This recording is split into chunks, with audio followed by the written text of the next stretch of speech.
$100 pour 3 petits garçons orphelins. Tout le monde les voyait, mais personne ne s'arrêtait. Jusqu'à ce qu'un soldat entende son propre nom et que le moment où il s'est retourné révèle un secret qui allait ébranler toute la ville. Avant de commencer l'histoire, n'oubliez pas de laisser un like et de vous abonner à la chaîne pour voir plus d'histoires comme celle-ci. Green Hollow, un midi de juillet. Le soleil frappait les toits en tôle comme quelqu'un qui taperait une cuillère contre un grill. Jake Connelly marchait lentement dans la rue principale. Il portait une chemise militaire délavée et tenait un sac de marin en toile usée dans une main.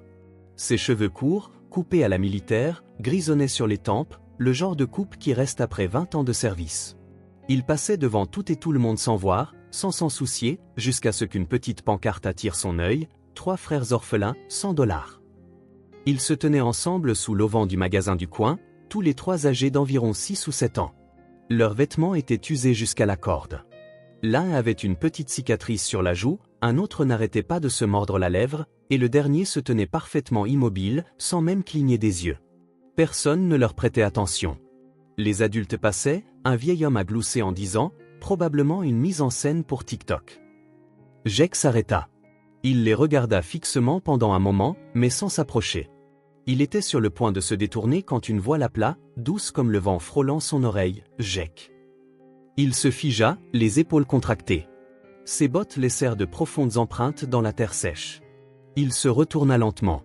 Le plus jeune garçon le dévisageait, sans sourire ni pleurer, mais ses yeux serrèrent quelque chose dans la poitrine de Jake, comme un fil de fer barbelé qui se refermait. Jake s'approcha. Personne ne l'arrêta. « Comment connais-tu mon nom ?» Pas de réponse. Le garçon se contenta de rester là, la tête baissée, comme s'il avait fait quelque chose de mal, les mains jointes devant lui, les yeux au sol. Mais juste au moment où Jake se retournait pour partir, ses yeux se relevèrent et croisèrent les siens. Et cette fois, Jake le vit clairement. C'était le même regard que son fils, Caleb, avait autrefois. Le fils qu'il avait perdu. Une vague de chaleur parcourut l'échine de Jake.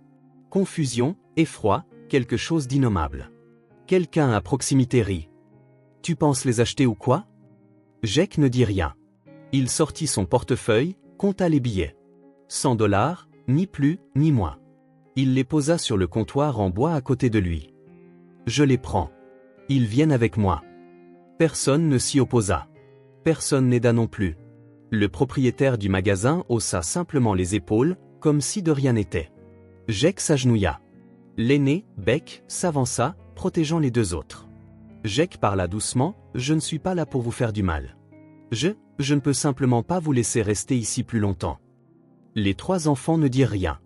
Mais quand Jake tendit la main, le plus jeune, Luke, s'avança le premier, puis Harris. Finalement, Beck, toujours méfiant, toujours sceptique, mais agrippant la sangle du sac de Jake comme s'il avait peur d'être laissé pour compte. Jake les fit traverser la rue. Le soleil était toujours aussi dur. Son vieux pick-up était garé non loin de là. Il ouvrit la portière et aida les enfants à monter sur la banquette arrière. Personne ne demanda où ils allaient. Personne ne demanda qui il était.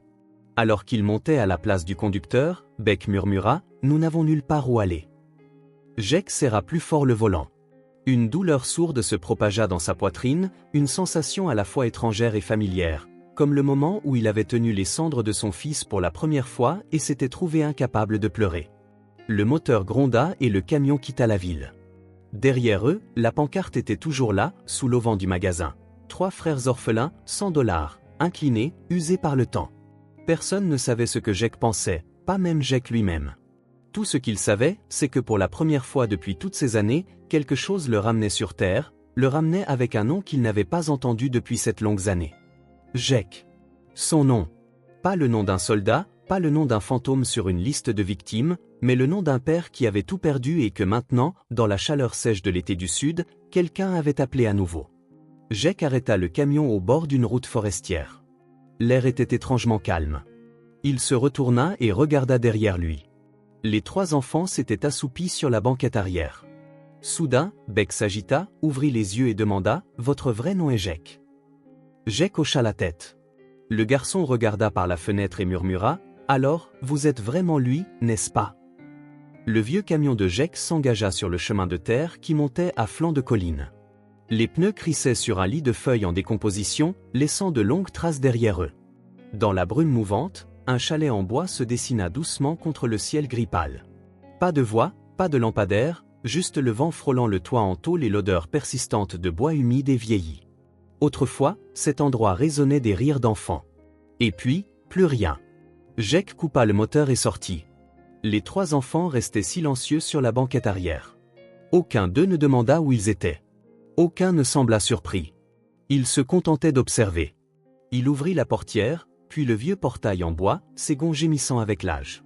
Lorsque les enfants posèrent le pied sur le porche, leurs petits pieds hésitèrent, non pas parce que l'endroit était inconnu, mais comme s'ils étaient trop habitués à être déposés quelque part. Puis la porte en bois se referma en grinçant derrière eux. Jake posa 3 verres d'eau sur la table, poussant doucement chacun vers eux avec le dos de la main. Beck fut le premier à toucher un verre, mais il ne but pas. Il fixa Jake comme pour lui demander silencieusement si l'on pouvait faire confiance à l'eau. Harris restait caché derrière son frère aîné, et Luke, atteignant à peine le siège, se hissa sur la pointe des pieds, les mains tremblantes agrippant le verre froid, le soulevant, mais sans boire. Jake fit un geste vers la chambre de gauche. « J'ai fait les lits avec des draps propres. Vous pouvez aller vous reposer. » Sa voix était rauque, comme du bois sec. Il n'essaya pas de paraître doux. Aucun d'eux ne bougea. Jake se détourna et accrocha son manteau usé au crochet. Mais de dos, il sentait toujours les yeux de Beck fixés sur lui. Ils se dirigèrent lentement vers la chambre, sans échanger un mot. Harris grimpa sur le lit superposé du haut, se déplaçant comme s'il avait peur de faire du bruit. Luke se glissa dans le lit du bas, commença à enlever ses chaussures, puis s'arrêta. Il regarda autour de lui, incertain, et s'allongea lentement, portant toujours ses baskets couvertes de boue. Jake se tenait à l'entrée. « Enlève tes chaussures avant de dormir, » dit-il. Luke sursauta, tout son corps se tendant comme par réflexe. Jake ne répéta pas. Il s'avança simplement et s'agenouilla pour enlever doucement les chaussures, sans jamais toucher la peau du garçon, seulement les semelles, comme s'il manipulait une mine antipersonnelle qui pourrait exploser si elle était touchée de la mauvaise manière. Luke ne dit rien, mais ses yeux étaient rouges, non pas de larmes, mais comme s'il en avait épuisé le stock il y a bien longtemps. Quand Jake retourna dans sa propre chambre, il ne ferma pas complètement la porte. Le vent des bois sifflait à travers la fente de la fenêtre. La maison était trop silencieuse pour un homme qui avait autrefois vécu au milieu des tirs et des explosions. Ce genre de silence n'était pas paisible, il était vide. Au milieu de la nuit, un léger bruit fit ouvrir les yeux à Jake. Des pas feutrés, puis l'immobilité. Il ne se leva pas, tourna simplement la tête, observant la fente de la porte ouverte. Beck. Le garçon se tenait au milieu du couloir sombre, vêtu seulement d'un mince t-shirt, sans couverture. Il ne se dirigeait pas vers la salle de bain. Il se tenait là, montant la garde. Jake s'assit, faisant du bruit exprès. Beck recula, puis retourna tranquillement dans sa chambre. Juste avant l'aube, un faible murmure fit sursauter Jake. Il venait de la chambre d'en face. Jake, le père de Caleb, il a dit qu'il venait. Jake bondit de son lit, la gorge serrée.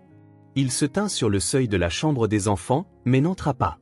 Il se contenta de regarder. Luke dormait, ses lèvres bougeant légèrement, encore prisonnier d'un rêve. La sueur perlait sur son front et l'oreiller sous sa tête était humide. Il bougea dans son sommeil, sa petite main agrippant le bord d'une vieille chemise, comme s'il se raccrochait à quelqu'un dans son rêve. Caleb. Jake prit une inspiration brusque. Personne ne connaissait ce nom. Personne n'en parlait jamais. Caleb était son fils, le garçon mort 3 ans plus tôt d'une infection cérébrale soudaine en plein hiver. Jake ne l'avait jamais dit à personne. Et maintenant, un enfant orphelin, endormi sous son toit, avait prononcé ce nom comme un murmure venu de l'autre bout du monde. Ce matin-là, en passant devant la table de la salle à manger, Jake vit que Beck était déjà levé. Le garçon gribouillait quelque chose avec un crayon cassé au dos d'un vieux reçu. Jake faillit continuer son chemin jusqu'à ce qu'il jette un œil et voit ce que le garçon avait dessiné. Une pièce en bois, un homme à la porte, à l'extérieur, une silhouette sombre cachée dans les buissons. Jake demanda « Qu'est-ce que c'est ?» Beck leva les yeux. Pour la première fois, il répondit « Quelqu'un arrive ». 2 questions traversèrent l'esprit de Jake comme des lames. Pourquoi un enfant comme Beck serait-il aussi alerte? Le dessin gribouillé de Beck était toujours sur la table, ses bords légèrement recourbés là où le café séché s'était infiltré. Jake le plia et le glissa dans la poche de sa poitrine par habitude, son regard s'attardant sur l'espace vide juste derrière la vitre. Une légère bruine tombait comme une brume, le ciel d'un gris métallique terne, plus froid que le frisson de la forêt. C'était le genre de froid qui figeait tout, celui qui s'installe quand personne n'a pris de nouvelles de personne depuis longtemps. Jake se leva, entra dans la cuisine et cassa quelques œufs dans une vieille poêle en fonte. La flamme était basse, le doux grésillement de l'huile résonnant faiblement à travers les murs en bois, des murs qui n'avaient pas entendu une voix humaine depuis ce qui semblait des années. Il posa 3 tranches de pain sur la grille du grill, puis se retourna pour préparer les assiettes et les couverts. Quand il se retourna à nouveau, Luke était déjà assis à table, silencieux comme une ombre tout juste sortie de l'obscurité. Pas de questions, pas de salutations, pas de regard interrogateur. Il était juste assis là, sa petite main reposant sur le bord de la table, les yeux fixés droit sur Jake. Pas vraiment effrayé, mais l'étudiant, cherchant quelque chose derrière le visage calme que Jake arborait. Jake posa l'assiette. Luke baissa la tête et mangea. Pas de merci, pas de regard en coin. Il mangeait, de manière régulière, délibérée, comme si chaque bouchée était une condition de survie. Harris et Beck arrivèrent ensuite, silencieux, prudents dans leurs pas, ne disant rien. Beck suivait, comme toujours, ses yeux balayant la pièce avant de se poser sur Jake et d'y rester, long, froid, sans ciller. Les 3 garçons étaient assis à table, face à leurs assiettes de pain grillé et d'œufs. Personne ne parlait. Personne ne demandait « Qui êtes-vous ? Où sommes-nous ? Quel jour sommes-nous aujourd'hui ?» Ils mangeaient simplement, comme si tout ce qui dépassait l'instinct de survie n'avait plus d'importance. Jake s'assit en face d'eux, sirotant son café, ses yeux croisant brièvement ceux de Luke. Toujours ce même regard fixe, stable et indéchiffrable. Mais quand Jake se leva et se dirigea vers le porche, Luke posa immédiatement sa cuillère, ramassa le vieil oreiller délavé à côté de lui et suivit silencieusement, collé au talon de Jake. Pas un mot, pas une question. La remise était attenante à la maison, intacte depuis des années. Jake ouvrit la porte, la poussière tourbillonnant en nuages épais. Luke se tenait derrière lui, agrippant toujours l'oreiller, les yeux plissés légèrement contre la brume. Personne ne dit rien. Jake attrapa une pelle et commença à déblayer la sueur humide et les feuilles en décomposition dans le coin. Luke, sans un mot, commença à ramasser des morceaux de bois, les empilant soigneusement près de la porte. Il n'a jamais demandé « Qu'est-ce que tu fais ? Où puis-je aider ?» Il observait et suivait, comme s'il savait déjà que le silence était le choix le plus sûr. Quand Jake eut fini de nettoyer, il installa un vieux matelas dans le coin de la pièce et répara le volet cassé de la fenêtre. Luke ne dit pas un mot, mais pour la première fois, ses yeux s'adoucirent. C'était peut-être la première fois depuis Dieu sait combien de temps qu'il voyait un adulte aménager tranquillement un petit coin et l'appeler un endroit où rester, sans crier ni lancer un regard dur. Jake posa le marteau et essuya la sueur de son front. « Mon fils dormait ici », dit-il doucement, regardant toujours le clou à moitié enfoncé. Il s'appelait Caleb. Luke ne réagit pas tout de suite, mais quand Jake se tourna pour partir, il vit la petite main du garçon effleurer doucement le cadre de la fenêtre. Ce n'était pas accidentel. C'était le genre de contact qui venait d'un souvenir que l'esprit n'avait pas encore rattrapé. Cet après-midi-là, Jake envoya Harris ouvrir le vieux placard près du porche pour prendre un tournevis. Quand le garçon l'ouvrit, un petit morceau de papier s'en échappa. Harris se pencha pour le ramasser et se figea. Sur le bout de papier jauni, écrit au crayon d'une main tremblante, clairement celle d'un enfant, se trouvaient les mots « Jake est un homme bon, suis-le ». Harris regarda autour de lui. Personne n'avait remarqué. Il le glissa discrètement dans la poche de sa chemise, bien que quelque chose dans ses yeux parut maintenant instable, comme si une certitude en lui s'était légèrement fissurée. Au coucher du soleil, le dîner était sur la table. Beck se leva. « Je veux partir. » Sa voix était ferme, sans hésitation. Jake ne leva même pas la tête. « La porte n'est pas verrouillée. » Les mains de Beck se serrèrent en poing, sa voix monta, tendue et provocante. « Je n'ai pas confiance en toi. Nous ne sommes pas à vendre. » Jake le regarda lentement droit dans les yeux. « Je ne suis ici pour acheter personne. » Un silence s'étira entre eux. Puis, calmement, Jake posa un autre bol de soupe sur la table. « Tu veux partir, tu peux. Mais mange quelque chose d'abord. » Beck ne répondit pas, mais il se rassit. Sa main tremblait légèrement en prenant la cuillère. Harris, assis à côté de lui, posa doucement une serviette de cuisine pliée sur la main de Jake, la même serviette que Jake utilisait toujours pour essuyer la cuisinière. Jake le regarda. Harris ne dit rien, mais ses yeux ne détournaient plus le regard. Tard cette nuit-là, Jake fit le tour des chambres pour vérifier leur couverture. Quand il entra dans la chambre de Beck, il s'arrêta net. Le lit avait été fait impeccablement, les coins carrés, comme dans un camp d'entraînement. Exactement comme Jake l'avait appris à Caleb autrefois. Une petite habitude que peu de gens connaîtraient. Jake s'assit, la main posée sur l'oreiller. Il sentit une légère bosse en dessous. En retirant le tissu, il trouva un petit bouton marron, du genre de ceux des vieux uniformes d'orphelinat. Mais ce qui lui coupa le souffle, c'était la légère marque de crayon le long du bord de l'oreiller. Quelqu'un s'y était entraîné à écrire, 3 traits réguliers et inclinés, Cal. Jake se figea. Personne n'aurait pu connaître ce nom, à moins que... Il leva les yeux.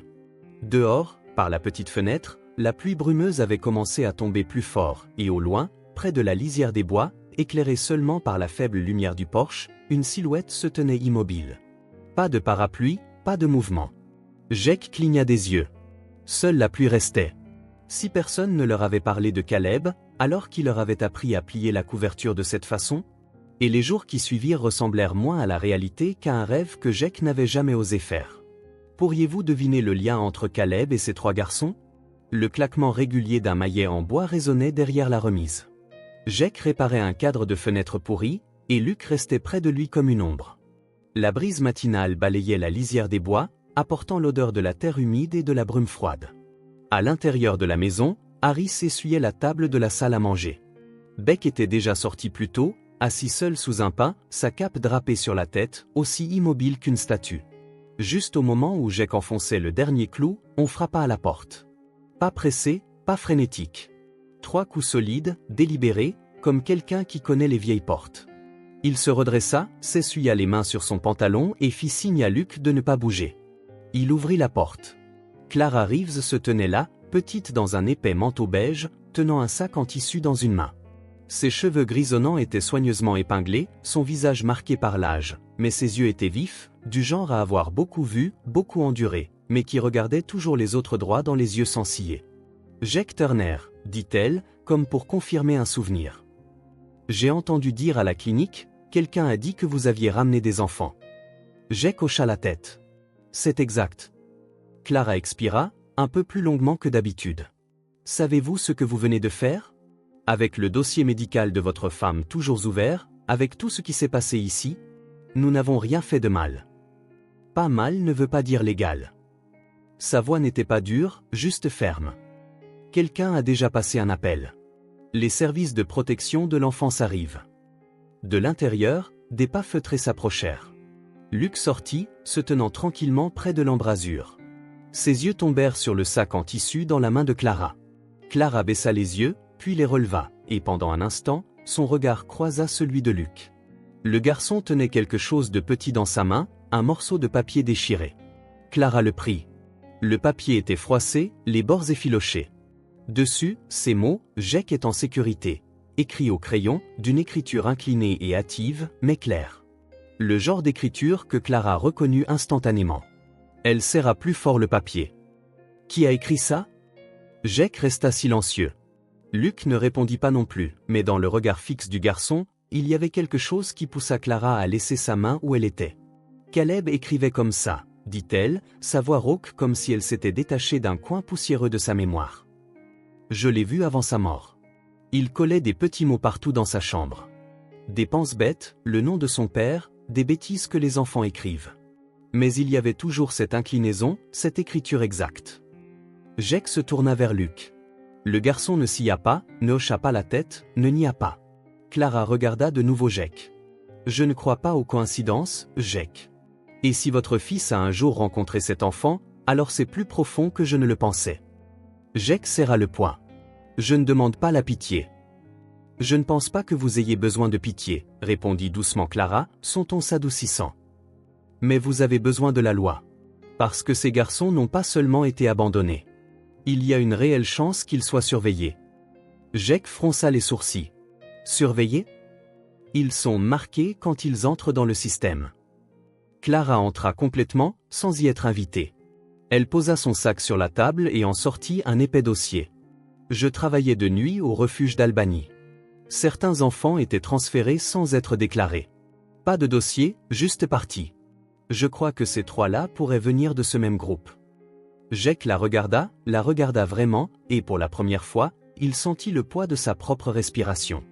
Non pas par peur, mais à la pensée glaçante que quelqu'un pourrait lui enlever ce qu'il venait à peine de commencer à tenir. « Vous avez le droit de demander la garde temporaire, » dit Clara. « Je parrainerai la demande. Mais nous devons agir vite. Ils arriveront bientôt, et s'ils soupçonnent quoi que ce soit, même une seule raison, ils les prendront tous les trois pour de bon. » Jake serra plus fort le cadre de la fenêtre. « Nous nous connaissons à peine. »« Mais vous avez déjà choisi de les protéger, » dit fermement Clara. « C'est suffisant. » Luke se tenait toujours près de la porte, ses yeux suivant Clara, pas tout à fait confiant, mais sans reculer. Harris et Beck regardaient depuis la chambre. Beck se pencha, agrippant le bas de la chemise de Luke. Personne ne dit un mot, mais il était clair qu'ils avaient tout entendu. Clara regarda les enfants, son expression s'adoucissant. Jake prit le dossier. « De quoi avons-nous besoin ?» Clara répondit simplement, la preuve que c'est une famille. Même si c'est la plus improbable qui soit. Dehors, la pluie avait cessé, mais le vent hurlait toujours à travers les fentes du toit. Jake jeta un coup d'œil par la fenêtre. On aurait dit que la forêt elle-même se préparait à quelque chose, une brèche, un coup à la porte. Ce soir-là, en nettoyant la chambre du fond, Jake trouva un brin de fil de cuivre enroulé autour du pied du bureau, comme si un appareil avait été retiré. Et juste derrière la remise, des traces de pneus profondes gravées dans le sol humide. Pas de son camion, ni de celui de Clara. Et quelque chose en lui commença à s'agiter, un soupçon. Si c'était vous, laisseriez-vous partir ces trois garçons, ou les garderiez-vous, peu importe la paperasse? Jake resta immobile, fixant les profondes traces de pneus derrière la remise tandis que le soleil montait dans le ciel. Le froid dans ses os ne l'avait pas quitté. Il s'agenouilla, passa sa main à plat sur la terre meuble, comme pour s'assurer que ce n'était pas seulement son imagination.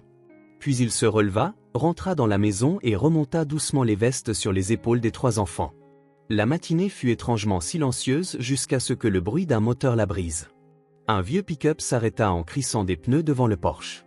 Clara sortit du côté passager, portant une pile de papier.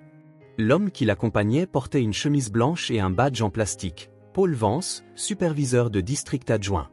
Jake reconnut le nom. Clara l'avait mentionné.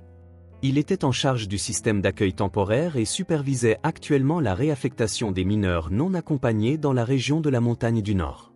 Clara regarda Jake, le visage un peu tendu. Ils ont signalé votre demande de garde temporaire. Elle correspond au code d'identification de 3 enfants portés disparus du centre d'Albany l'année dernière. Le système pense que vous avez hébergé des pupilles de l'État. Jake plissa les yeux. Je viens de déposer cette demande hier. C'est exactement pourquoi ils vous ont convoqué, dit rapidement Clara. Ce n'est pas un procès, c'est une audience. Mais, hésita-t-elle, si vous ne vous présentez pas, il pourrait le considérer comme un refus intentionnel de coopérer. Jake s'agenouilla pour resserrer les lacets des chaussures de Luke. Le garçon le regarda sans ciller. Beck se tenait un peu en arrière, les mains dans les poches, la tête légèrement inclinée tandis qu'il observait. Jake hocha fermement la tête. D'accord, allons-y. Le couloir principal menant au bureau de l'aide sociale était vide, à l'exception du doux bourdonnement d'un ventilateur de plafond. Mais l'air n'était pas calme. Jake s'arrêta net lorsqu'un homme de grande taille sortit d'un bureau intérieur, un badge indiquant « Elliot Vance ». Sa chemise était impeccablement repassée, ses chaussures noires brillaient et sa poignée de main était froide comme de l'acier. Jake Turner. Vance le toisa de la tête aux pieds, puis déplaça son regard vers les enfants. On m'a informé que vous cherchiez la garde temporaire de ces trois-là. C'est exact, répondit sèchement Jake. Êtes-vous leurs parents par le sang? Non. Êtes-vous leur plus proche parent légal? Non. Vance esquissa un léger sourire narquois, puis baissa la voix, calme et mesurée, plus celle d'un homme habitué à gérer des dossiers que des émotions. Et qu'est-ce qui vous en donne le droit, exactement? Jake ne détourna pas le regard. Je ne les ai pas choisis. Mais ils m'ont appelé. Vance resta silencieux quelques secondes, ses yeux se plissant très légèrement. Un mince sourire apparut sur son visage, non pas né de la sympathie, mais de celui qui vient de sentir le début d'un jeu intéressant. Entrez. La salle d'accueil était froide et d'un blanc austère. Beck était assis les bras croisés, les yeux fixés sur l'horloge murale comme s'il comptait chaque minute. Harris avait les épaules voûtées, serrant fermement les extrémités de son écharpe. Luke restait collé à Jake, ne s'éloignant jamais de plus d'un pas. Les enfants seront temporairement séparés pendant le processus de sélection initiale, dit Vance. Nous devrons interroger chacun d'eux individuellement pour nous assurer qu'il ne s'agit pas d'un enlèvement. Jake ouvrit la bouche pour protester, mais Clara était déjà à la porte, posant doucement une main sur son épaule. Il doit y avoir une trace écrite. Sans cela, le système les effacera comme s'ils n'avaient jamais existé. Une employée s'agenouilla pour prendre la main de Harris. Le garçon se retourna, les yeux pleins de larmes. Beck se leva, prêt à suivre, mais fut retenu. Luke se mit à trembler, agrippant la chemise de Jake à 2 poings. « Je n'y vais pas. Pas sans oncle Jake. » Jake s'agenouilla, passant doucement une main sur la joue du garçon. « Je suis là, gamin. Je ne vais nulle part. » Le petit hocha la tête, mais les larmes continuaient de couler en silence. Clara s'avança et posa un dossier sur la table. « Pour renforcer leur chance, je recommande que Jake rédige une lettre d'intention d'adopter. Quelque chose de manuscrit, un engagement personnel. » Jake prit le stylo. Ses yeux se posèrent sur la page blanche devant lui. Les premiers mots ne vinrent pas tout de suite. Juste un calme dans son cœur. Puis, lentement, naturellement, les mots commencèrent à couler. J'étais soldat. J'ai perdu mon fils en silence. Et je sais ce que c'est que d'être seul dans un monde froid et insensible. Je ne peux pas laisser 3 autres enfants grandir de cette façon. Sans confiance, sans espoir, sans leçon de l'amour qui appelle leur nom. Si l'amour exige une preuve, la voici. Je choisis d'être leur père, avec tout ce qu'il me reste à donner. Il posa le stylo, ses épaules s'affaissant comme si un poids avait été levé. Un instant plus tard, Beck s'approcha. Il ne dit pas un mot, tendit simplement à Jake un morceau de papier froissé, un dessin fait au crayon de cire. En arrière-plan, une maison, et devant, 4 bonshommes allumettes debout côte à côte. Un grand, 3 petits. En dessous, gribouillé en lettres inégales, Jake. Jake se figea. Je l'ai dessiné en t'attendant dans le couloir, murmura Beck, puis il se détourna, mais sa voix n'avait plus ce ton sec et méfiant. À ce moment, Jake comprit que quelque chose avait changé. Il ne les avait pas choisis. Il l'avait choisi, lui. Choisi avec des cœurs qui s'étaient autrefois engourdis dans le noir. Quand ils sortirent du bâtiment, le soleil plongeait déjà derrière les pins. Clara reçut un texto. Elle le lut rapidement, puis se tourna vers Jake. Vance a soumis les dossiers des enfants au bureau central. Un fonds spécial vient d'être ouvert pour eux. Quelqu'un pousse pour accélérer le processus. Jake fronça les sourcils. Qu'est-ce que tu veux dire? Clara serra plus fort son téléphone. Je ne suis pas sûr, mais j'ai déjà vu ce genre de choses. Quelqu'un surveille ce cas, non pas pour aider, mais pour récupérer les enfants. Et juste à ce moment-là, sur le parking devant l'hôtel de ville, Jake aperçut un homme sortant d'un SUV noir et élégant. Il portait un costume, des lunettes de soleil sombre, mais la façon dont il regarda Luke fit briller quelque chose dans ses yeux. Puis l'homme se détourna et sortit son téléphone. Un étranger mystérieux était arrivé, quelqu'un qui semblait lié au réseau, même qui tentait de retrouver les enfants. Luke le vit et murmura doucement, « Je l'ai déjà vu. Dans cet endroit. » La pluie n'avait pas cessé depuis hier après-midi. Les gouttelettes frappaient régulièrement l'auvent en bois pourri, dégoulinant sur le long banc du porche où Luke était assis, serrant le vieil ours en peluche que Clara avait apporté. Après l'interrogatoire, Jake se tenait près de la cuisinière, remuant lentement la marmite de soupe encore chaude. Son regard était lointain, mais son corps était très légèrement penché vers les enfants, un instinct qu'il ne pouvait réprimer. « Oncle Jake, » murmura Luke, « j'ai encore vu cet homme hier, devant le portail. » Jake leva les yeux. Beck se tenait près du cadre de la fenêtre, les bras croisés. Harris restait recroquevillé dans un coin de la pièce, feuilletant les pages usées d'un livre pour enfants. La maison, qui venait de commencer à se réchauffer, semblait maintenant se contracter, comme si elle se préparait à une tempête, non pas venue du ciel, mais du chemin de terre devant. Le premier son ne fut pas une sirène, mais le crissement de gravier sous des pneus inconnus. Une berline argentée, impeccable et neuve, s'arrêta dans l'allée. La portière s'ouvrit. Une femme en sortit, grande, les cheveux soigneusement épinglés, vêtue d'un manteau crème boutonné et de chaussures en cuir à talons bas. Son visage était pâle, avec une touche de maquillage, et ses yeux avaient une politesse qui semblait un peu trop mesurée. Rosalie. À côté d'elle se trouvait Elliot Vance, dans un manteau sombre, portant un dossier. Jake sortit sur le porche. Que se passe-t-il? Vance leva une main, sa voix la même que toujours, officielle, réglementaire et vide d'émotion. Jake Turner, voici Madame Rosalind Hale, la tante biologique des 3 enfants. Elle a des documents légaux, Une autorisation de tutelle notariée signée par la mère biologique des enfants avant son décès. Rosalind fit un petit signe de tête. Bonjour, monsieur Turner. Je suis très reconnaissante des soins que vous avez donnés aux enfants, mais il est temps qu'ils rentrent à la maison, dans leur famille. Jake ne bougea pas. Famille d'où, exactement? Je suis la tante maternelle des enfants. Ma sœur et moi nous étions disputés, mais j'ai suivi les choses. Après son décès, j'ai fait les papiers dès que j'ai appris que les enfants avaient été envoyés dans un refuge. Sa voix était stable, douce et juste un peu trop précise pour être digne de confiance. À présent, les 3 enfants s'étaient glissés derrière Jake. Luke agrippait le dos de sa chemise, Harris serrait le cadre de la porte, et Beck s'avança, se positionnant de manière protectrice devant ses frères. « Je ne la connais pas, » dit Beck, les yeux fixés droit devant lui. « Je ne l'ai jamais vue. » Rosalind continua de sourire. « Je sais, parce que je suis arrivé trop tard. Mais maintenant, je suis là pour vous emmener tous dans une vraie maison, avec une école, un terrain de jeu. On n'en a pas besoin, » coupa Beck. De derrière, Luke marmonna, « Je ne veux pas y aller. » L'air s'effondra sur lui-même, comme si quelqu'un avait aspiré tout l'espace entre les adultes et les enfants. Vance ouvrit sa mallette et tendit une pile de papier. « Nous allons prendre les enfants temporairement pour vérifier la documentation. Si tout est en ordre, la tutelle sera transférée. » Jake ne bougea pas. Rosalind baissa la voix. « Vous êtes un étranger. Je suis la famille. Vous savez ce que ça veut dire aux yeux de la loi, n'est-ce pas? » Jake la regarda, ses yeux froids comme de la cendre refroidie. Puis il se tourna vers Vance. « Je veux déposer une motion pour surseoir à l'exécution.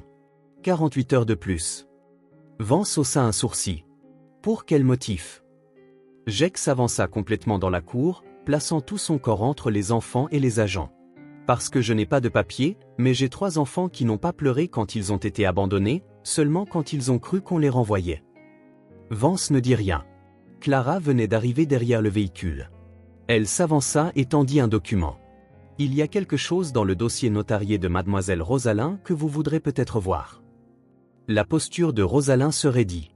Clara tapa sur la dernière ligne de la page. Ce document a été signé à New Haven, 3 semaines avant le décès de la mère. Mais selon les dossiers de l'hôpital, elle était dans un coma complet depuis 2 semaines avant cela. La mâchoire de Vance se contracta. J'émets une suspension temporaire du transfert en attendant la vérification. Vous avez 48 heures. Si vous ne pouvez pas fournir de preuves supplémentaires d'ici là, les enfants seront remis à leur plus proche parent légal. La voiture s'éloigna. Jake rentra à l'intérieur. Harris s'effondra, pas bruyamment, mais des larmes coulaient silencieusement sur son visage. Beck ferma les rideaux d'un geste sec et serra les poings. Luke tomba sur le sol, recroquevillé autour de son ours en peluche, tremblant légèrement. Clara tendit une tasse de thé à Jake. « Cette procuration sent le faux. Je vais appeler quelqu'un que je connais aux affaires internes. Et vous? Êtes-vous prêt? » Jake leva les yeux vers elle. « Prêt à quoi? » « À vous battre pour les enfants. Personne ne demande jamais ce qu'ils veulent, eux. » Dehors, la pluie s'abattait contre les fenêtres en vagues lourdes. Beck parla doucement. « Si elle revient, tu les laisseras nous emmener. » Jake répondit après une longue pause. « Jamais. Je ne livrerai plus jamais personne. » Cette nuit-là, vers minuit, Beck entendit un léger bruissement dehors, sur le porche. Il se glissa à la fenêtre et tira doucement le rideau. Quelqu'un se tenait là, sous la pluie, sans frapper, sans bouger. Juste debout, fixant la maison. La voiture de Rosalind venait de quitter le chemin de terre, laissant derrière elle la maison et une paire de traces de pneus boueuses se dissolvant sous la pluie. Le vent s'infiltrait par chaque fente du bois, balayant la cabane avec un silence si tendu qu'on aurait dit que les murs retenaient leur souffle. Jake resserra doucement sa prise sur la poignée de la porte, puis se retourna. La cuisine semblait se rétrécir sous l'effet du froid. Les 3 garçons étaient toujours là, Beck positionné devant comme un bouclier, Harris s'accrochant à la manchette de sa manche, et Luke levant les yeux vers Jake, les lèvres tremblantes. Jake s'approcha, s'accroupit légèrement et parla d'une voix basse et stable. « J'ai demandé 48 heures. Pendant ce temps, personne ne vous emmènera nulle part. » Personne ne répondit, mais lorsque Jake tendit la main, Luke n'hésita pas. Le garçon l'entoura de ses bras comme si c'était quelque chose qu'il avait fait il y a longtemps, depuis un endroit où Jake n'avait jamais été. Le corps entier de Jake frissonna légèrement en sentant cette petite chaleur contre sa poitrine. Non pas à cause du froid, mais parce que pour la première fois, il avait peur. Pas peur de perdre la garde, mais peur que s'il n'en faisait pas assez, ou pas assez bien, ces garçons seraient ramenés dans le système même qu'il avait vu Caleb briser. Cet après-midi-là, Jake et Clara travaillèrent sur la paperasse, déposant une requête d'urgence pour une audience. Mais le plus difficile n'était pas l'encre ou les signatures, c'était la question de Clara. Ils vont demander quel est votre lien avec les garçons. Pas seulement émotionnellement, mais à quel point vous vous comprenez. Jake ne dit rien. Il comprenait que le tribunal ne se soucierait pas des yeux paniqués ou de la façon dont les enfants se figeaient quand quelqu'un essayait de les emmener avec un étranger. Il voulait des preuves. Quelque chose qu'il pourrait écrire, quelque chose qui pourrait être dit à voix haute et figurer au dossier. Et Jake savait ce qu'il devait faire. D'abord, il devait laisser les garçons voir qu'il était prêt à leur dire quelque chose qu'il n'avait jamais dit à personne. Cette nuit-là, la maison était silencieuse, comme si toute la forêt à l'extérieur retenait son souffle. La pluie tapotait doucement contre le toit en tôle rouillée. Jake prépara une simple soupe au lard. Personne ne dit un mot. Harry aida à mettre les bols, Beck resta près de la cheminée, les yeux lançant des regards vers la fenêtre. Luke traîna une petite chaise près de celle de Jake et s'agrippa à l'ourlet de sa chemise pendant tout le repas. Quand tous les quatre furent assis autour du feu, Jake regarda chacun des garçons. « Il y a quelque chose que je veux vous dire à propos de Caleb. » Beck se figea. Harris cligna des yeux. Luke ne réagit pas, presque comme s'il avait attendu très longtemps pour l'entendre. « Caleb était mon fils, » commença Jake, sa voix lente et régulière. « Il est mort à 7 ans dans un accident. Ce n'était pas à cause de la guerre ou d'un méchant. C'était à cause de moi. Parce que je suis rentré trop tard. » Jake serra fortement les mains. « À l'époque, j'étais encore dans l'armée. On m'a appelé pour une mission urgente. Ma femme, Ellie, a emmené Caleb visiter sa ville natale. Cette nuit-là, leur voiture s'est retournée sur une route de montagne. Ellie est morte sur le coup. Caleb était blessé, mais il était toujours en vie. » La respiration de Jake devint irrégulière. « L'hôpital a essayé de me contacter, mais j'étais dans une zone sans réseau. Le temps que je revienne, il l'avait déjà transféré dans un centre d'accueil parce qu'il n'y avait plus de tuteur légal. » Jake leva les yeux. Je l'ai cherché comme un fou, mais le temps que je découvre où il était, Caleb avait déjà été déplacé dans un autre établissement. Et puis il est mort d'une infection sanguine. Personne n'a appelé, personne n'a pris ses responsabilités. Et moi, j'étais trop tard. Encore une fois. Un lourd silence tomba sur la pièce. Les mains de Luke se crispèrent en poing. Puis, doucement, à peine plus qu'un murmure, il parla. J'ai vu Caleb. La tête de Jake se releva d'un coup. Dans un rêve, continua Luke. Un garçon aux cheveux bruns. Il a dit que si un jour tu rencontrais quelqu'un nommé Jake, ne t'enfuis pas. Dis son nom. C'est le dernier qui n'a jamais renoncé à moi. Jake faillit s'étouffer. Je l'ai vu plusieurs fois dans mes rêves, dit Luke, les yeux grands ouverts et clairs, sans la moindre trace de doute. La dernière fois, Caleb se tenait au milieu de la cour. Il y avait du vent. Il m'a tenu la main et a souri. Jake resta figé. Lentement, il attrapa la petite boîte en bois rangée dans le tiroir de la cheminée. Il ouvrit le couvercle et en sortit une vieille photo usée. C'est Caleb, dit-il en posant la photo sur les genoux de Luke. Luke la fixa, ses yeux clignant rapidement. Puis il hocha la tête. C'est lui. C'est le sourire. Je me souviens même de cette charrette en bois derrière lui. Jake se renfonça dans son fauteuil, le feu crépitant doucement dans l'âtre. Il se couvrit le visage de ses deux mains, mais cela ne put étouffer le soupir brisé qui lui échappa. Personne ne dit un mot. Pourtant, quelque chose de calme, de profondément paisible, commença à remplir le silence. Luke se pencha plus près, s'appuyant contre la poitrine de Jake, sa voix un doux murmure. « Je pense que Dieu ne t'a pas laissé perdre Caleb. Il nous a envoyés à la place. Pour que tu puisses refaire ce que tu as toujours été censé faire. » Jake leva les yeux. Pour la première fois, ses yeux contenaient des larmes. Plus de fierté, plus de dérobade. Juste un homme brisé en train d'être recousu par 3 petites mains. Harris posa doucement une couverture sur les épaules de Jake. Beck ne dit pas un mot mais rapprocha sa chaise. Jake attira les enfants dans ses bras. Pas besoin de mots, ni de documents. Il savait que c'était sa famille. Il séchait les cheveux de Beck avec une serviette quand Luke s'approcha tranquillement de la cheminée. Le garçon ne regardait personne, son regard dérivant vers le plancher en bois, juste sous le vieux meuble près du mur. Un instant passa, Puis Luc inclina la tête et murmura, « Il y a quelque chose là-dessous. Je crois que c'est une lettre. » Jake fronça les sourcils. Il se leva, s'approcha et s'agenouilla à côté du meuble. Un léger espace dans le plancher s'était courbé vers l'extérieur, comme si quelqu'un y avait autrefois fourré quelque chose sans jamais le refermer complètement. Il glissa ses doigts et en sortit une enveloppe froissée, les bords humides. Pas de nom d'expéditeur, pas d'adresse. Juste une ligne manuscrite, tordue mais claire, « Jake, si tu lis ça, c'est que le garçon t'a trouvé. » Son cœur manqua un battement. Cette écriture, trop familière. En partie comme celle de Caleb, mais plus grande, plus tremblante, comme un adulte imitant l'écriture d'un enfant. Jake tint l'enveloppe, l'ouvrit doucement. À l'intérieur, juste quelques lignes hâtives. « Jake, si tu lis ça, c'est que le garçon a trouvé le bon homme. J'étais l'un des enfants adoptés, mais en réalité, nous étions vendus. Cette femme, Rosalind Hale, dirige tout le réseau, nettoie tout avec des papiers légaux.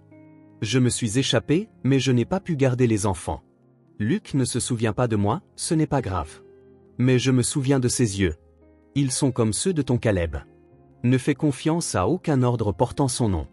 Ne les perds pas comme je l'ai fait. » Jake serra la lettre, le cœur battant dans sa poitrine. « C'est qui? Clara? Non, mauvaise écriture. Caleb? Non, impossible.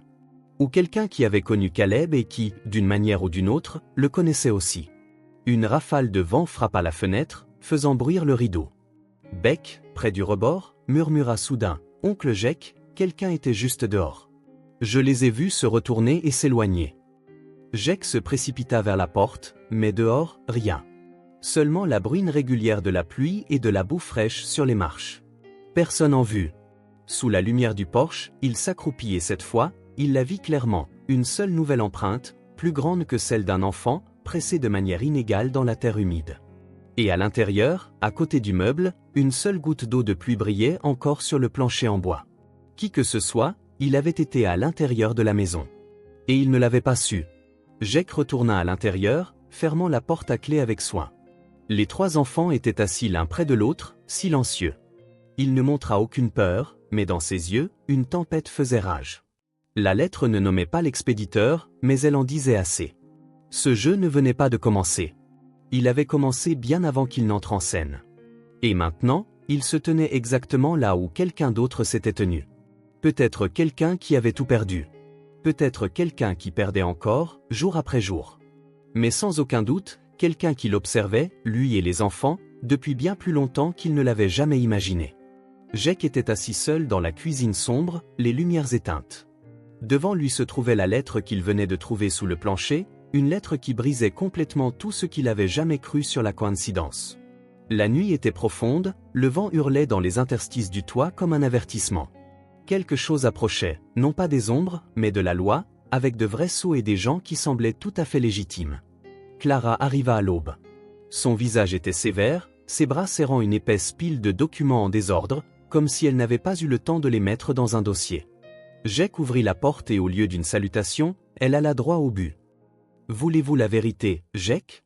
Parce que je pense que nous avons affaire à une usurpatrice. » Jake ne posa aucune question. Il tira simplement une chaise. Clara s'assit et ouvrit le dossier. Rosalind Hale prétend être la tante biologique. Papier de tutelle notarié, faux. J'ai envoyé une copie au bureau juridique de l'État. Le sceau du notaire utilisé sur ce document a été signalé volé il y a 2 mois.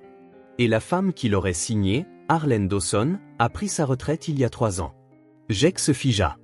Il se souvint de Rosalind sortant de cette voiture, sa posture comme si elle possédait l'endroit, son regard fixe, ses mots tranchants et précis. Clara continua, posant une série de photos sur la table. J'ai demandé à un ami des enquêtes civiles de creuser un peu plus. Voici Rosalind sous un nom différent, en 2018. Elle dirigeait un soi-disant centre de conseil pour familles d'accueil à Albany. Fermé après que 3 enfants ont disparu du système. Aucune enquête n'a jamais été ouverte car les dossiers étaient corrompus. Son vrai nom est Rosalind Kent. Et il était un nom d'emprunt. Jake feuilleta les photos. Rosalind dans une robe différente, debout à côté d'un homme mince aux cheveux gris. La photo était légèrement floue, mais ses yeux étaient inimitables. Jake se pencha. Cet homme? Clara hocha la tête. Vance. Les veines à l'arrière du cou de Jake se mirent à battre fort. L'un était un travailleur social, l'autre une fausse tante biologique. Tous deux avaient précédemment dirigé un centre qui faisait l'objet d'une enquête. Et maintenant, tous deux se présentaient chez lui.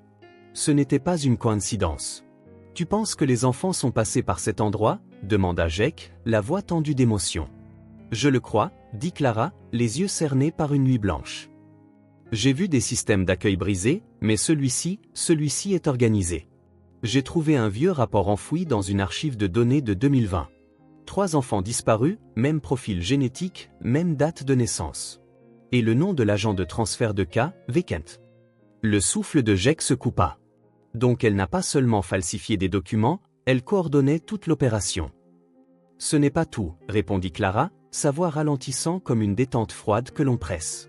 « Je pense que les enfants faisaient partie d'un inventaire spécial.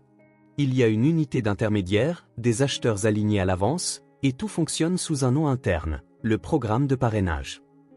Sur le papier, c'est du mentorat légal, du soutien à la subsistance, des soins de transition. Mais en dessous, c'est du trafic d'enfants, les déplaçant à travers les États avec les lois sur l'adoption les plus souples. » Jake serra les poings jusqu'à ce que ses jointures blanchissent. Et ces 3 enfants, ils étaient sur la liste depuis le début. Clara hocha la tête. Après leur évasion de l'établissement d'Albany, un inconnu les a cachés. Mais finalement, ils ont atterri entre les mains de courtiers. Ils ont été extraits du système, plus de dossiers publics. Et c'est là que Rosalind a repris leur piste. Elle s'est fait passer pour une tante biologique pour avoir accès et récupérer la marchandise qui était passée entre les mailles du filet. Jake se leva brusquement. Il se dirigea vers la fenêtre, respirant fort. Elle n'est pas venue ici pour la famille. Elle est venue pour un contrat. Exactement. La commande a peut-être déjà été partiellement payée. Clara hésita, puis sortit un document plié de son sac. Une ordonnance de garde d'urgence temporaire. Elle autorise les autorités à retenir les enfants pendant 14 jours de plus s'il y a des signes de falsification de documents ou de traite d'êtres humains.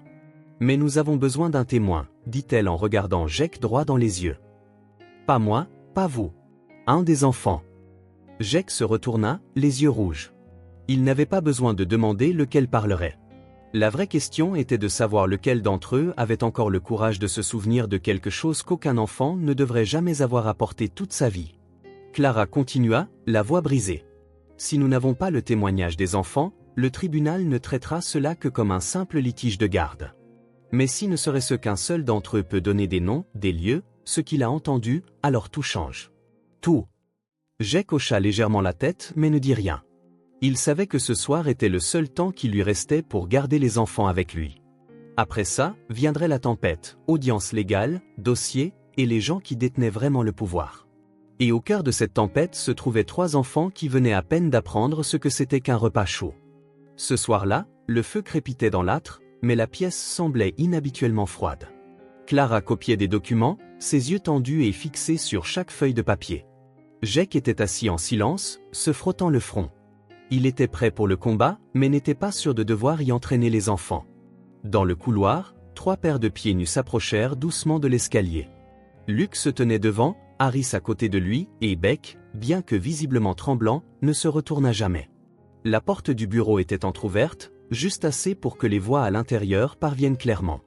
Si nous n'avons pas leurs mots, nous ne pouvons pas les garder ici légalement. Ils doivent dessiner, parler, pointer du doigt. Le tribunal a besoin de preuves vivantes. Jake, dit Clara, la voix basse, je sais que c'est cruel, mais si nous ne le faisons pas, ils vous les enlèveront. Juste comme elle finissait, des pas résonnèrent devant la porte. Les 3 enfants entrèrent.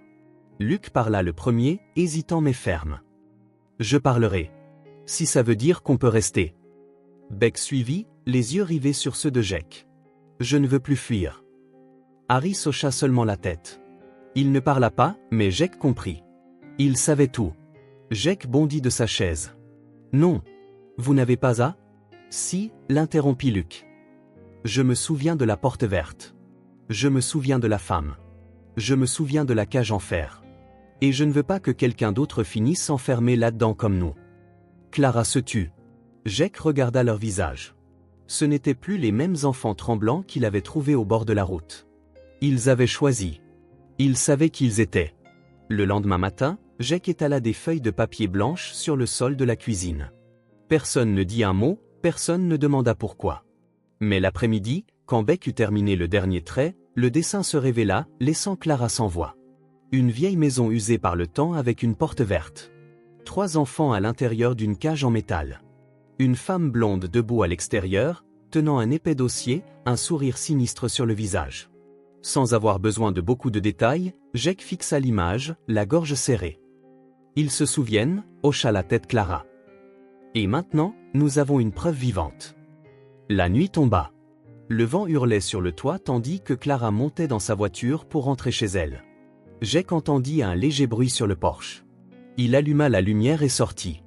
Au pied des escaliers en bois gisait un vieux badge d'employé avec le nom imprimé. Rosalind Kent, directrice adjointe, foyer de Hollow Piney. Le badge n'était pas tombé par accident. Il avait été placé délibérément, comme un avertissement. Jake fixa les bois noirs au-delà. Pas une seule branche ne bougeait, mais il savait que quelqu'un avait été là. Et que quelqu'un savait qu'il s'approchait trop près. Il serra le badge en plastique, sa main tremblant non pas de peur, mais d'une rage longtemps enfouie qui avait maintenant une direction claire.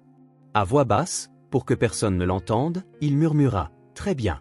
Si c'est votre déclaration de guerre, alors commençons. » Il a commencé à pleuvoir à 16 heures, soudainement et abondamment, comme si quelqu'un avait déversé le ciel entier sur la forêt. Jake ferma la porte à clé après le départ de Clara avec le dossier copié. Elle avait dit qu'elle rencontrerait directement le shérif Dan et le juge Walker plus tard dans la nuit. Il retourna dans le salon où les 3 enfants étaient recroquevillés sur le tapis chaud, la douce lumière jaune se déversant sur leurs dessins inachevés. Luke leva les yeux lorsque Jake s'approcha et demanda doucement « Tu vas quelque part ?» Jake secoua la tête. « Je ne vous quitte pas. Plus maintenant. » La réponse fit expirer Beck de soulagement, tandis que Harris serra silencieusement Luke plus près de lui. Mais juste 1 heure plus tard, la voiture que Jake avait espéré ne plus jamais revoir s'arrêta. Ses phares perçaient la pluie, brillants et impitoyables, comme des projecteurs de scène se levant sur un acte final. Une fois de plus, Rosalind sortit, mais cette fois, elle n'était pas seule. Derrière elle se trouvait Vance, enveloppée dans un imperméable, tenant une nouvelle série de documents. Jake ne sortit pas les accueillir. Il se tenait au milieu de la pièce, son corps un mur. La porte s'ouvrit avant même qu'il ne puisse frapper. « Vous entravez une procédure légale, » dit Vance. « Nous avons de nouveaux papiers, approuvés ce matin. Il y a une directive pour transférer les 3 enfants au centre régional ouest. Protocole de sécurité standard. » Jake prit les papiers, ses yeux balayant chaque ligne. Il y avait un sceau, une signature, mais pas de date ni d'heure. Il leva les yeux. « Cette copie n'est pas horodatée. C'est un brouillon. » Rosalind s'avança. « Nous n'avons aucune obligation de vous présenter la version finalisée. Vous n'êtes pas leur tuteur légal. »« Non, » répondit Jake, calme et froid. « Mais le tribunal m'a accordé la garde temporaire pour 48 heures. Et j'enregistre cette conversation depuis le moment où vous êtes sortis de la voiture. » Il tourna l'écran de son téléphone vers eux. Il avait déjà capturé le moment où Vance avait admis que le document n'était pas officiel. Rosalind ne recula pas. Elle se dirigea vers Harris, posant doucement une main sur l'épaule du garçon. « Allons, nous allons dans un meilleur endroit. » Harris recula comme s'il avait été touché par un fil électrique. Beck s'avança, se plantant entre elle et son frère. « Nous n'allons nulle part. » Jake recula d'un pas, sortit une petite télécommande de sa poche et appuya sur le bouton. Un léger clic résonna derrière la maison. La trappe se verrouilla automatiquement. Les nouvelles caméras de sécurité, installées le matin même, s'activèrent, enregistrant depuis les 4 coins. Il n'avait pas bluffé en disant qu'il était prêt à se battre, par la loi et par la tactique. Rosalind regarda autour d'elle. « Vous pensez que ça suffira à les retenir ?»« Non, » dit calmement Jake. « Je ne retiens personne.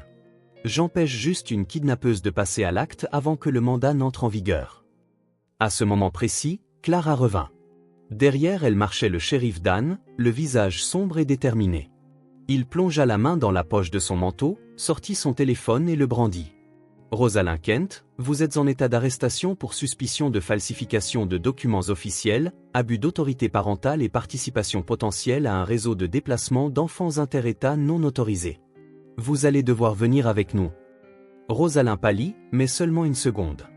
Elle se tourna brusquement vers Vance. « Vance foudroya Clara du regard. Vous n'avez rien d'autre que les dessins au crayon d'un gamin.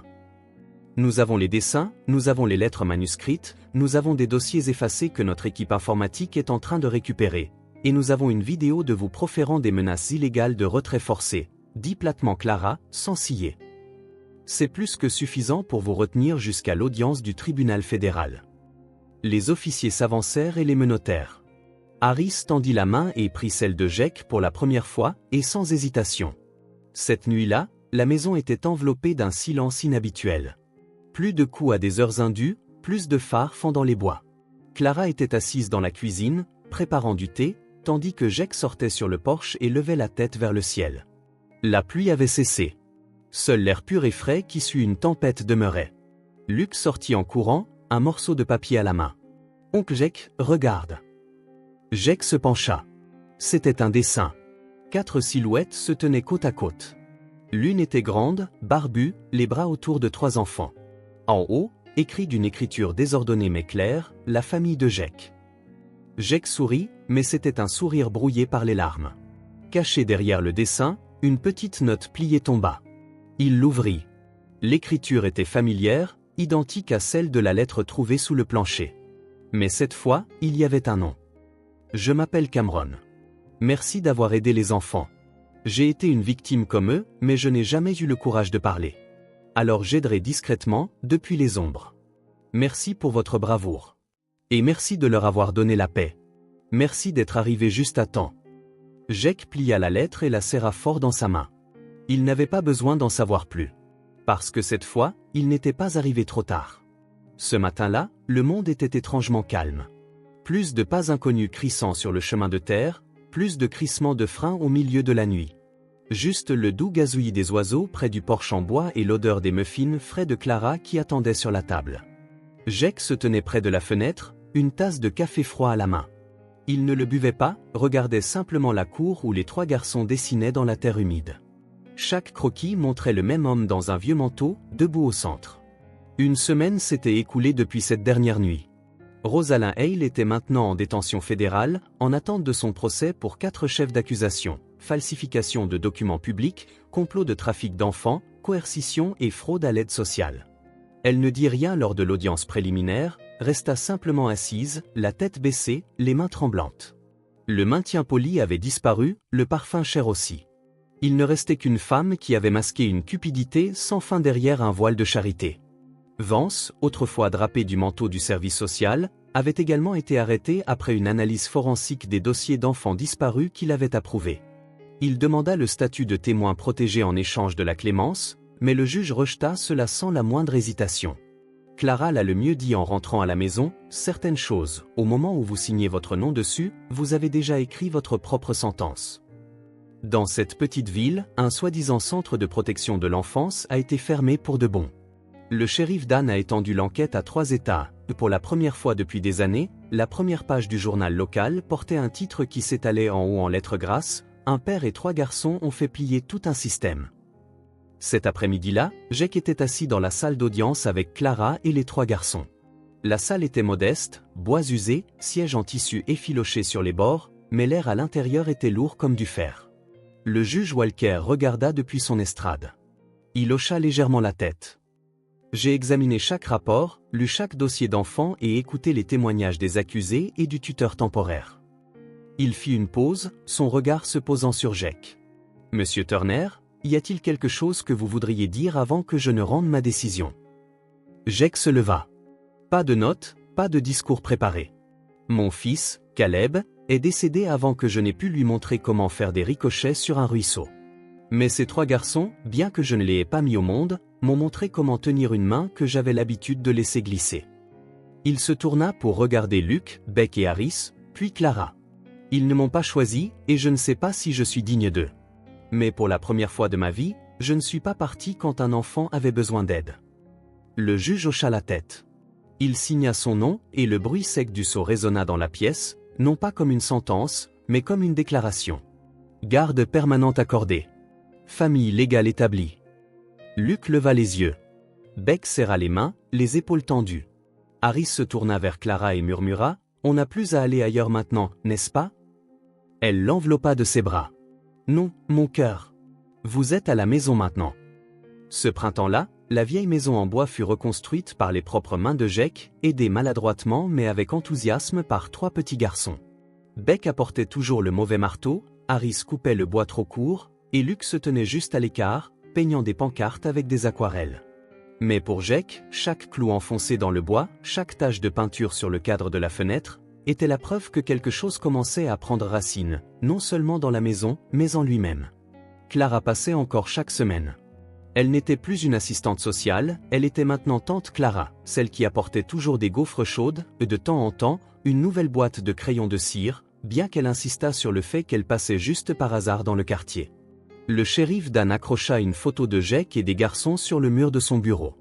En dessous, il écrivit « La famille, c'est là où l'on se choisit avec le cœur, pas avec le sang ». La ville organisa un petit rassemblement de remerciements. Pas grand, pas bruyant, mais plein de gens qui étaient autrefois restés silencieux et qui maintenant s'exprimaient pour le soutenir. Le mécanicien offrit des vidanges gratuites pour le camion de Jake toute l'année. Le propriétaire de l'épicerie donnait aux garçons une brique de lait au chocolat chaque fois qu'il passait. Certains de ceux qui l'avaient autrefois jugé baissaient maintenant la tête et offraient de silencieuses excuses. Jake n'avait pas besoin de remerciements. Car un après-midi, alors qu'il était assis sur le porche à lire, il entendit le bruit de petits pas derrière lui. Luke sortit le premier, tenant une peinture encore humide. « Jetez pas, dit-il. » Jake regarda. La peinture représentait une forêt, une petite maison en bois, et au centre, un homme dans un vieux manteau, debout sous une pluie fine, les bras écartés, protégeant 3 enfants derrière lui. Au-dessus, une ligne de mots écrite en 3 gribouillis différents, désordonnés mais sincères, « Tu nous as sauvés. On reste avec toi maintenant pour toujours. » Jake saisit doucement l'image, retenant à peine sa respiration, comme s'il craignait que le moindre mouvement ne puisse tacher quelque chose de sacré. Puis Beck enlaça la taille de Jake par derrière et murmura doucement mais clairement « Merci, papa. » Jake se figea. Il se retourna. Harris s'approcha et murmura « Je ne suis pas sûr si c'est bien de t'appeler comme ça, mais je veux. » Luke ne parla pas. Il posa simplement sa main sur celle de Jake et leva les yeux vers lui. Une respiration silencieuse, puis un murmure, court, certain, « Papa. » Jake ne dit rien, mais à ce moment-là, c'était comme si un fil invisible en lui s'était finalement rompu, et en même temps, quelque chose d'autre, de plus fort, de plus stable, se nouait. Il attira les 3 dans ses bras et les serra fort. Plus un soldat, plus un homme qui avait perdu son fils, plus quelqu'un qui survivait simplement sans savoir pourquoi. Pour la première fois depuis des années, Jake le sentit au plus profond de sa poitrine. Il était rentré à la maison. L'histoire de Jake n'est pas seulement celle d'un soldat qui recueille 3 garçons abandonnés. Parfois, la famille ne naît pas du sang. Elle naît de choix courageux. Le choix de faire confiance, le choix de protéger, le choix d'aimer dans un monde qui nous donne tant de raisons de douter. Auriez-vous le courage de suivre votre instinct comme Jake l'a fait? Que feriez-vous si vous vous trouviez devant 3 enfants sans nom ayant besoin d'un abri? Merci d'être resté avec nous jusqu'à la fin de cette histoire. Si elle a touché votre cœur, n'oubliez pas de suivre cette chaîne. Ensemble, nous pouvons continuer à diffuser la gentillesse et des histoires humaines à encore plus de gens. Et si aujourd'hui vous semble lourd, souvenez-vous de ceci, il y a encore de bonnes personnes dans le monde. Et peut-être, juste peut-être, l'une d'entre elles, c'est vous.